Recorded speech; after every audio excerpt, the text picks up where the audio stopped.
Confirm Kalingap Edo ayaw may karibal. VNC hindi nabibitawan. Yan ay sama-sama nating tutukan mamaya mga Kalingap. At kung nagustuhan nyo po ang ganitong klaseng reaction video, paki-like at subscribe naman po para lagi kayong updated sa susunod kong mga uploads. At salamat sa walang sawang pagmamahal at suporta kay Kuya Val Santos Matubang at Idol Kalingap Rab.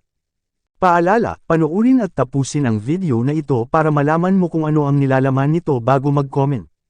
Ngayon balik tayo sa topic, noong nakaraang reaction video po natin, na-test po natin ang lahat ng mga EDSI supporters ay ayaw nila na may karibal si Idol Eds. May mga iba't ibang opinion o haka-haka ang ating mga solid EDSI supporters. Na pag si Idol Eds at VNC na may kasawsaw daw ay, baka mawala ang mga sponsors po nila at mga tumutulong nila. Hindi na maganda, matatawag na itong scripted kung magkakataon. Nakikita kasi sa ating mga solid supporters ng EDSI ay, hindi scripted ang EDSI, totoong tulong talaga ang kanilang nasanayan, totoong nararamdaman ang gusto nila.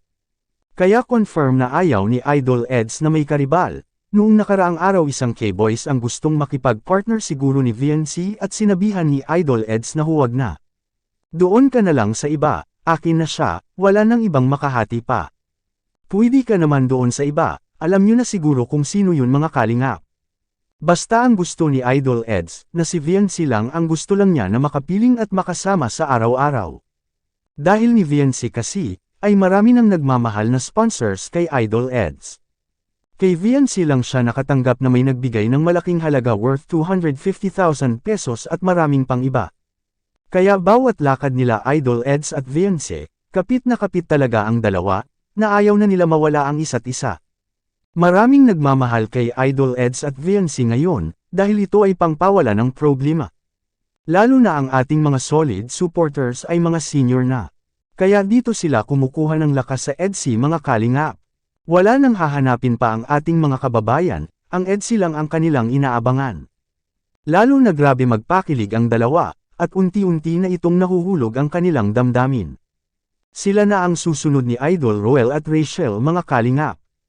Maraming nakagusto sa kanila dahil sa kanilang pambihirang kabaitan na ipinapakita sa lahat. Hindi plastic, hindi scripted, kung merong mga sponsors ay nabilib si Idol Rob kay VNC, hindi talaga siya mag-direct, kundi ipaalam niya ito lahat kay Idol Rob, at doon lahat kay Idol Rob lang lahat matatanggap na galing sa mga sponsors. Ngayon mga Kalingap ano pa ang ating masasabi kay Idol Eds at VNC?